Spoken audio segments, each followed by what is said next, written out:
May good news din ang Pag-ibig. Itataas na ang housing loan limit to 10 million pesos kada miyembro. Ayan, mga typos natin, mga dear. Ayan. Ayan. So, 10 million pesos na po. Ayan, itataas sa kada miyembro. Yes, kaya kung kayo ay may balak, ito si Myla, ayan, si Al Joseph, na mag-loan, hanggang 10 million pesos daw pwede kayong mangutang. At para po mas maipaliwanag pa sa atin ang mga balitang ito, magkakasama po natin ang Vice President ng Public and Member Relations Group ng Pag-ibig Fund, Mr. Jack Jacinto Jr. Hi, Sir Jack. Good to see you again. Hello. Magandang umaga po, Ma'am Cheryl. Yes, it's a pleasure to see you and good morning. Perfect mornings po sa lahat po ng nanonood at nakikinig po sa atin ngayong umaga. Nako, yan ang gusto natin, 'di ba, Sir Jack, na lahat ng ating mga kababayan ay magkaroon ng sariling tahanan. Iba yun eh, 'di ba? Ibang achievement yun sa buhay. At oo, may mga naririnig tayo na, nako, kailan pa kaya ako magkakabahay? So yan po ang aming gustong itanong sa inyo, ang gusto nating i-discuss na paano rin kayo nag-a-adjust para mas maging abot kaya, mas makuha nila, 'di ba? Ma-achieve nila yung dream na in this lifetime naman ay masabi nilang nakapagpundar sila ng sarili nilang tahanan. Pero bago yan, puntahan ko yung kaninang sinabi kong gandang balita noon, yung 11% dun sa latest data ng Pag-ibig na umakyat daw sa 16.7B yung net income ng Pag-ibig Fund.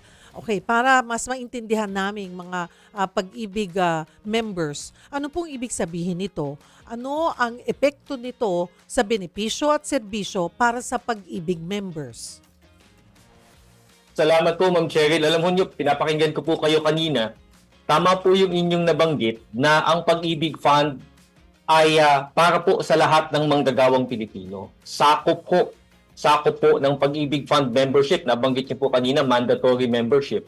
Sakop po ng Pag-ibig Fund membership ang bawat manggagawang Pilipino na kumikita ng at least 1,000 pesos kada buwan. Kabilang na po yung mga private and government employees, mga self-employed individuals, mga professionals, at mga overseas Filipino workers. At yan po, Ma'am Cheryl, yan po yung bumubuo sa membership ng Pag-ibig Fund na ngayon ay mahigit 17 million active members, yung talagang naghuhulog po kada buwan. At yung hulog po nila, Ma'am Cheryl, yung hulog po nila, yan ay ipon nila, yan yung kanilang ipon sa Pag-ibig, yan yung ating pinapaikot para maging benepisyo ng ating mga miyembro. At sa pagpapalakad po natin ng ipon ng mga miyembro, ay napapalaguho natin yan o kumikita po yan. At yung kita po na ito, Ma'am Cheryl, itong kita na ito naman ang siyang ibinabalik natin sa mga miyembro bilang kanilang dividendo. Kaya po, napakahalagang balita po at sa katunayan, Ma'am Cheryl, marami po ang natuwa ng ating ibalita na lalong tumaas yung net income ng Pag-ibig Fund ngayong unang 3 buwan ng taon. Nabanggit nga po natin, 16.77 billion pesos. 11% na mas mataas kumpara last year. Ibig sabihin ho niyan, yung income na po yan. Diyan po nanggagaling yung dividendo ng ating mga miyembro. Ito po'y magiging pera nila. Kaya nga po ang tagumpay po na ito ng Pag-ibig Fund ay lubos na makakabenepisyo sa ating mga miyembro. So yun po yung kagandahan ng balitang ito. So mas marami ang makakapag-loan. Kasama rin po yan at lalo rin pong sustainable yung ating mga loan programs dahil maganda po ang fiscal standing ng Pag-ibig Fund. Matatag po yung ating estadong pananalapi. Kumbaga, yung pong ating kapasidad, yung ability ho natin na makapaghatid ng ating mga loan programs at hindi lamang loan programs, mga loan programs, Ma'am Cheryl, at mga kababayan po, mga nanonood at nakikinig, mga loan programs na mababa ang interest. Ibig sabihin, mababa yung monthly payments. Dahil nga po sa strong fiscal standing ng Pag-ibig Fund, yan ay sustainable at patuloy po nating na ihahatid. Sir Jack, ano yung mga factors? Bakit ganito kaganda yung naging performance ng itong lumabas na 11% na pag-akyat ng net income ng Pag-ibig? Ay, alam mo ninyo, Ma'am Cheryl, pinakauna po talaga riyan ay yung pong pinangangalagaan ho nating tiwala ng mga members. Tiwala, kasi po yung tiwala ng mga miyembro ho natin, dahil po sa tiwalang yan, sa atin po sila tumatakbo karaniwan pagka po sila ay magka-cash loan. May multi-purpose loan po tayo, Ma'am Cheryl, it's a cash loan na mababa po ang monthly, very friendly po yung payment terms. So sa atin po sila tumatakbo pagka may oras ng pangangailangan pagdating sa cash. So may multi-purpose loan po tayo. Of course, nandiyan po yung ating Pag-ibig housing loan. Pag nag-decide na pong magkaroon ng sariling bahay o bumili ng sariling bahay yung ating members, pangkaraniwan po ay sa Pag-ibig Fund po ay tumatakbo ang ating members para po umutang para sa pabahay. At maliban po, at dahil po diyan sa magandang performance po ng ating mga loan programs, again, dahil sa tiwala ng mga miyembro at yung on-time po na pagbabayad ng ating mga miyembro, ay mahusay po iyon po yung dahilan kung bakit Very po good. lalong tumataas yung ating net income. Maliban po, Ma'am Cheryl, doon pa ho sa ating mga investments, mga secure, mga safe investments sa government securities, sa mga preferred shares na nakakatulong po sa ating bansa, sa ating pamahalaan na may siguradong balik. Kaya po yan po yung ating mga pamamaraan at yan din po yung dahilan kung bakit po patuloy pong lumalago at tumataas po yung kita. Muli, Ma'am Cheryl, yung ipon ng mga miyembro, lalong tumataas po yung kita ng ipon ng mga miyembro sa Pag-ibig Fund. Inanunsyo po ng Pag-ibig na aabot na sa 10 million pesos kada borrower ang house loan limit sa ilalim po ng 4PH program ni PBBM, pambansang pabahay. So ano po ang kagandahan ng programang ito and paano natin naiakyat sa 10 million? Of course, mga kapatid, just to be, baka po kasi, i-clarify din natin, Sir Jack, baka akala nila na pag sila'y nag-housing loan, automatic na ma-approve po sa 10 million. Hindi, ibig sabihin natin dito ay pwede hanggang 10 million but that will still depend on the evaluation. Tama po kayo, Ma'am Cheryl. Ito, kailan po ay inanunsyo po natin na yung ating maximum loan amount, tama po kayo, up to 10 million, yung maximum loan amount po natin sa ating Pag-ibig Housing Loan Program sa ilalim po ng Expanded Pambansang Pabahay para sa Pilipino Program or Expanded 4PH Program ay pinataso natin up to 10 million pesos. Ang dahilan po nito, Ma'am Cheryl, at sa lahat po ng nanonood at nakikinig, ay malinaw po yung direksyon ng ating Pangulo. Ang direksyon po ng Pangulong Marcos ay siguruhin na yung mga benepisyo ng ating mga kapwa Pilipino, ng mga manggagawang Pilipino, ay responsive at tunay na kapaki-pakinabang.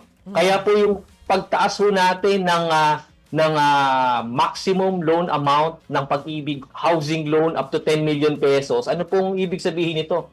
Ibig sabihin ho nito, Ma'am Cheryl, mas marami po tayong miyembrong mapapahiram pagdating po sa pautang para sa pabahay, sa napakababang monthly payments. Ibig sabihin yan, Ma'am Cheryl, ngayon ay hindi lamang yung mga low income, minimum income members po yung nakikinabang sa Pag-ibig housing loan. Dahil po sa Expanded 4PH program, meron po tayong subsidized 3% rate o mababang monthly payments para sa mga socialized housing loans para po sa ating mga minimum wage earners, mga low income earners. Ngayon po, pati po yun, dahil po sa pagtaas natin ng housing loan amount natin, ay pagsisilbihan ho natin lalo, yun naman pong nasa middle class, ay yung pong ating mga middle class Filipinos na naghahanap din ng paraan para makabili ng sariling bahay sa murang halaga, sa mababang monthly payments. So lalo pong dumami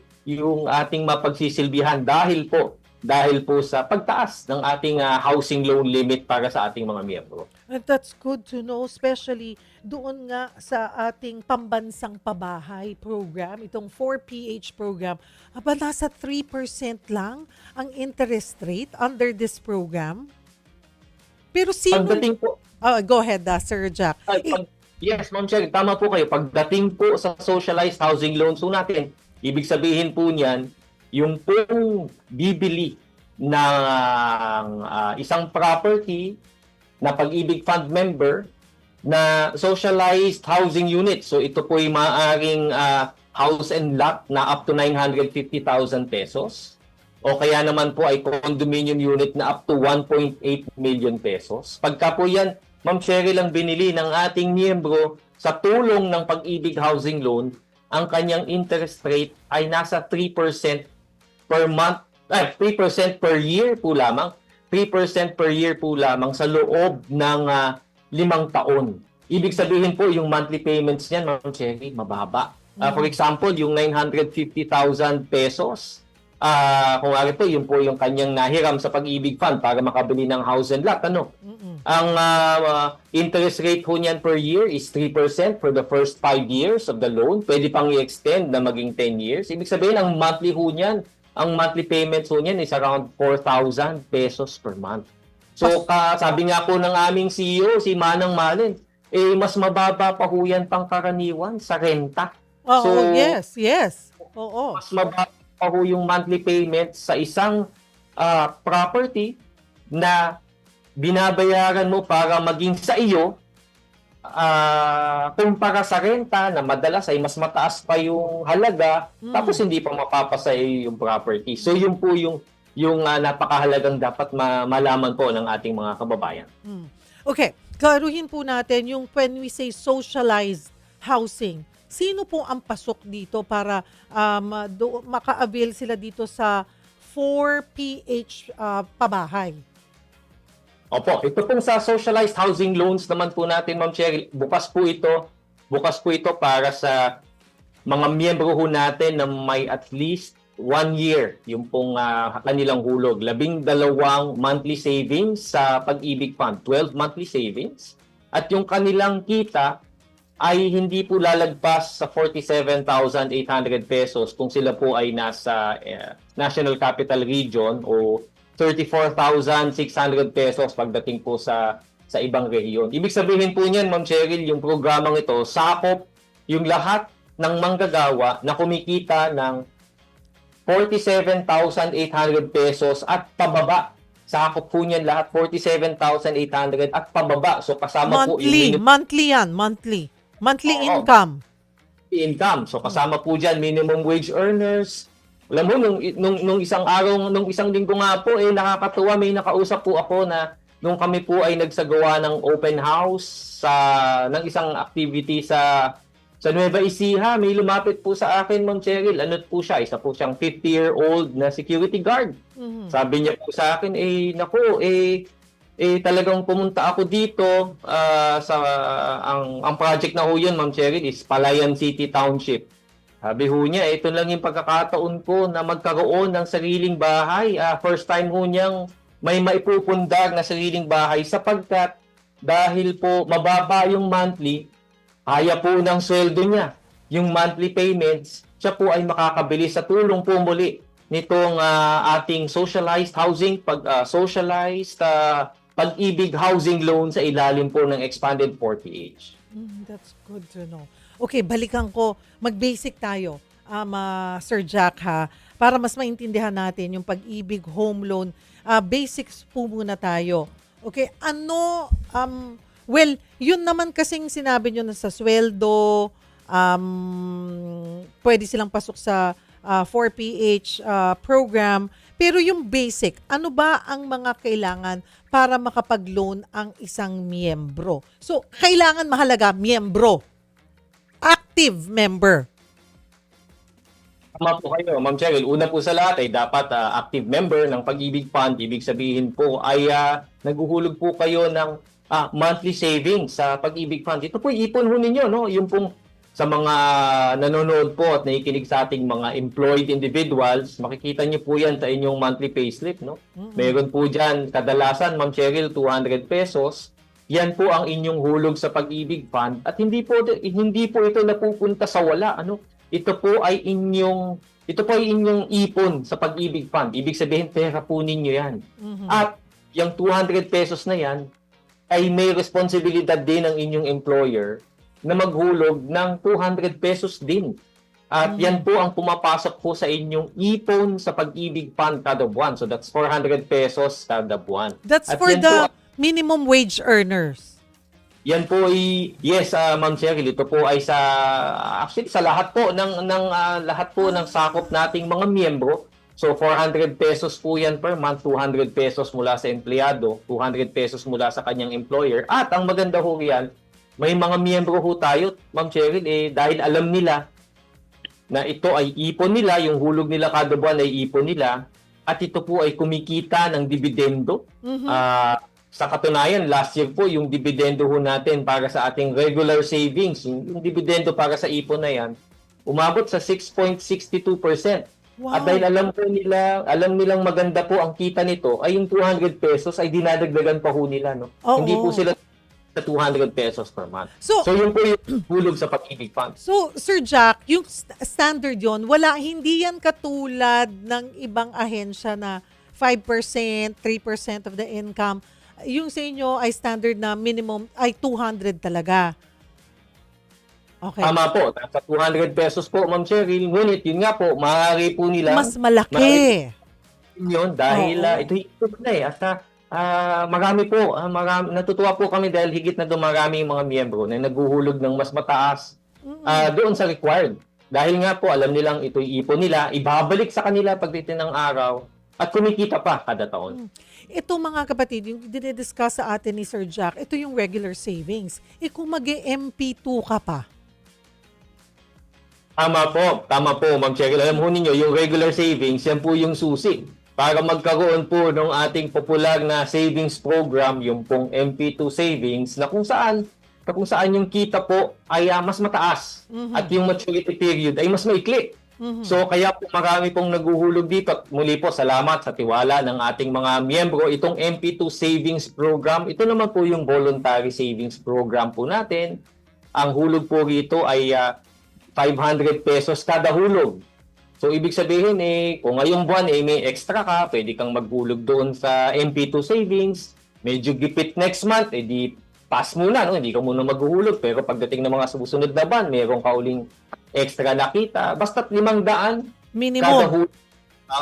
Yung hulog sa MP2 Savings. Meron dyan, Ma'am Cheryl, lalo na mga nakatanggap ng mid-year bonus, naghuhulog po ng isang bagsak doon po sa ating MP2 Savings. Dahil ito nga po ay may 5-year maturity period po lamang at yung kita po niya ay mas mataas kumpara doon sa ating regular savings. Mataas na ho yung regular savings dividend rate natin, Ma'am Cheryl, 6.62%.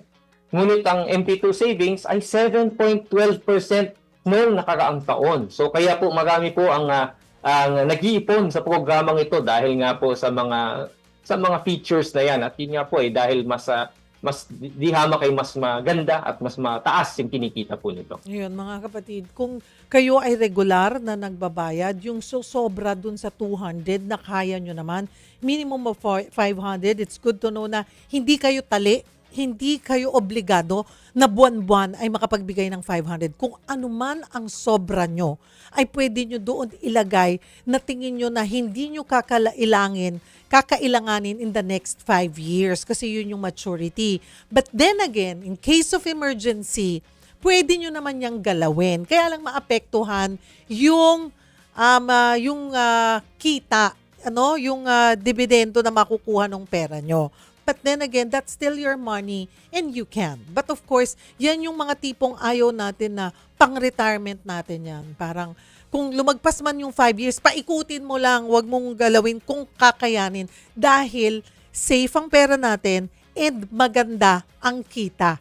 Parang, kumbaga kung gipit na gipit ka na, kung hanggat maaari, that's the last savings na galawin nyo. Yung iba galawin nyo na. Pero ito kasi, ang ganda ng kita ng pera. Okay, yan yung sa MP2. I'm sure sa mga susunod pang guesting nila Sir Jack sa atin, mas magpo-focus tayo sa MP2. But let's go back to the housing loan. Okay, kailangan active member ka regardless kung ikaw ay empleyado or voluntary member. Dapat active, at least 1 year na tuloy-tuloy ang iyong hulog. Okay, ano pa po ang kailangan? Maliban po diyan, Ma'am Cheryl, yung pong income, yung pong kanyang kita ay titignan ho natin. Mhm.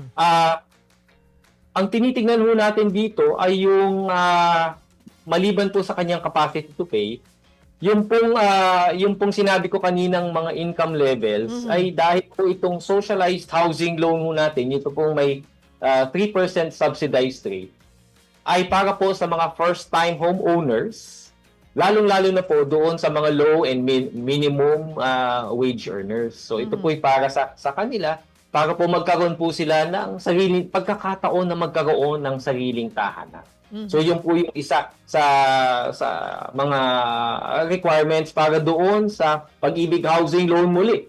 Para sa mga socialized housing units, muli po, basta't bibili ang first-time homeowner ng isang house and lot na hindi lalagpas sa 950,000 pesos at yung kanyang kita ay hindi lalagpas ng 47,800 pesos. Ibig sabihin, lahat po ng minimum wage earners hanggang kumikita ng 47,800 dito sa NCR sakop nito, at lahat po ng minimum wage earners hanggang 34,600 pesos sa mga areas outside NCR sakop po nito.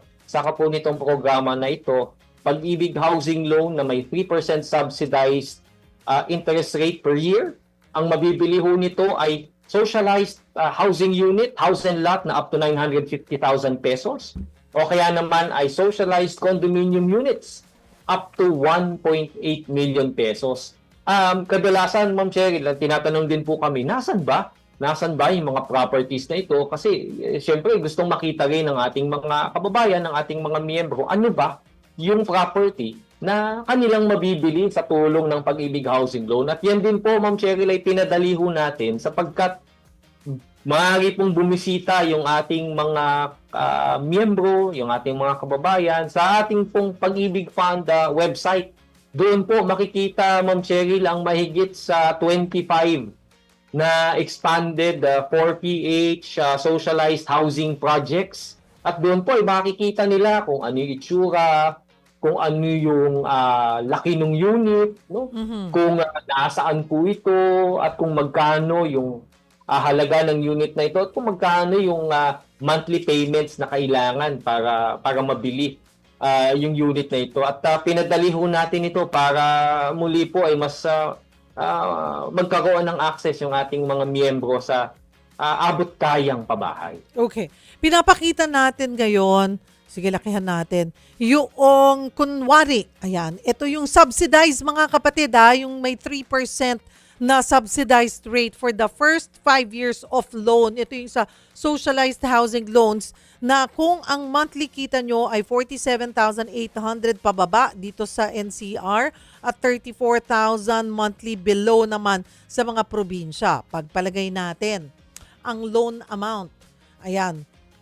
Kasi usually yan, pag magbibili ka, may down payment pa rin, di ba? Mayroon bang zero down payment na pinapasok ang Pag-ibig? May ganun po ba, Sir Jack? Kasi napakaganda po ng tanong ho ninyo, Ma'am Cheryl. Alam ho ninyo, sa programang ito, yung socialized Pag-ibig Housing Loan para sa mga socialized housing units, zero equity po ito, Ma'am Cheryl. Ibig sabihin, no down payment. Ay, sapagkat kayang sagutin ng Pag-ibig Housing Loan yung buong presyo ng binibili pong unit. Yes. Ang kagandahan po nito ay dinagdagan po natin yung maaaring mahiram ng ating miyembro. Depende po sa kanyang capacity to pay at dun sa property ng kanyang binibiling, sa value ng property na binibili niyang unit. Ngunit, mayroon pa ang pagkakataon na umutang ng dagdag na 100,000 pesos yung ating miyembro, dagdag doon sa pinambibili niya dagdag doon sa ipambibili ho niya ng bahay. Para saan ho yung 100,000 na yan? Dahil alam ho natin, batid natin na yung mga housing units na pag i-turn over yan, Ma'am Cheryl, bare siya, di ba? Wala ho siyang partition para sa kwarto. Kailangan pa ho ay pakabitan ng tubig, ng electricity. So, ang gusto ho namin talaga sa Pag-ibig Fund at bilin ho yan ng aming CEO, na si Ma'am Malen Acosta, ayaw ho niya kasi na nagsasabay yung gasto sa renta at yung monthly payments. Kadalasan po kasi, di ho ba ganun, no? Pag nakabili ng bahay, ay hindi agad nalilipatan kasi kailangan ipagawa pa, pakabitan ng tubig, ng kuryente. So, nagsasabay ho yung monthly payments ng renta habang binabayaran na yung monthly payments para doon sa nabiling, para doon sa housing loan sa nabiling bahay. Dito po sa programang ito, dahil po ay una po ay zero ho yung down payment dahil kayang sagutin ng loan yung buong presyo ng bahay. At may dagdag pa hong mahihiram para pangkapit ng tubig, pag-install ng tubig, electricity, pampatayo ng mga partitions. Agad-agad ho ay pwede nang lumipat yung pong ating miyembro doon sa kanyang nabiling housing unit para po hindi na ho magsabay o magsabay man, ilang buwan lamang, yung pagbabayad niya ng renta kung saan man po nakatira yung ating miyembro at makalipat agad doon sa kanyang biniling socialized housing lot or socialized condominium unit. Okay. Doon sa pinapakita ngayon, balik lang natin yung sa house and lot. Ayan, house and lot. Yung pong na pinapakita natin ngayon sa screen, Sir Jack, yung loanable amount, ito, kunwari 950,000. Ang monthly amortization ay, hulog, yun ba yun? 4,000 Yun po. lang. Opo. Okay. Ano po yung income required? 11,443 pesos lang monthly? Tama po, Ma'am Cheryl. Oo, ibig sabihin talagang sakop po nito ang minimum wage earners at lahat ng kumikita ng basta hindi ho lalagpas. Doon po sa binanggit natin kanina na 47. Yes. Okay. 34,600. So kaya napakarami pong yun po yung wish natin at yan po talagang intensyon ng ating programa na higit na mas marami sa ating mga kababayan, sa ating mga miyembro ng Pag-ibig Fund ang kayanin ng loan na ito. Yan po yung sinasabi ko kanina, 950,000 pesos. Ang monthly ho niyan ay around nasa 4,000 pesos po lamang at ang gross monthly income, yung income required ay nasa around 11,500 pesos. Ilang years to pay po yun, yung pagganyan? Ito po, nasa 30 years to pay po ito, Ma'am Cheryl. Ngunit may option po din ng ating miyembro na paikliin yung niyang pipiliing long term. Pero para po sa atin ay ang kagandahan po ng Pag-ibig Housing Loan ay pwede ho niyang piliin muna yung pinakamababang monthly payments based on a 30 year. Tapos pwede naman ho niyang i-adjust yan habang umuunlad yung kanyang buhay at paikliin yung yung kanyang long term. Parang lumalabas din kasi mga kapatid, di ba? If you're just gonna rent all your life, ito parang rent to own na. Walang down payment na kailangan dahil sakop na po yan o sagot na po yan ng Pag-ibig. Hindi nyo kailangan. Kadalasan ganun na may magpapautang pero wala silang pang down payment. So, napakaganda nito para sa mga kapatid natin na very limited yung kanilang budget. Pagdating sa condo, pakita nga natin before we go on break, pagdating sa condo unit naman, okay, as high as around 1.8 million, sabi mo nga, though asan yung nasa screen natin? Okay, 1.8, may 2 million pa. Ayan, 1.8 million. Ang monthly nyo po ay 7,589, 21,000 ang required income. Okay, Sir Jack, kunwari sa mag-asawa, dalawa sila nagtatrabaho, may gusto silang kunin, pwede bang i-combine yon? Opo, kino-combine ho natin yan at tinitignan ho natin yung kanilang family income. In fact, kung sakali po yung isang miyembro ay kulang pa yung kanyang gross monthly income, pwede ho siyang kumuha ng co-borrower. Kayo mag-asawa, pwedeng mag-asawa? Hanggang dalawang co-borrower ang pwede niyang makuha para po yung income requirement ay maabot niya at makuha po niya yung kanyang balak na hiramin sa ilalim po ng Pag-ibig Housing Loan.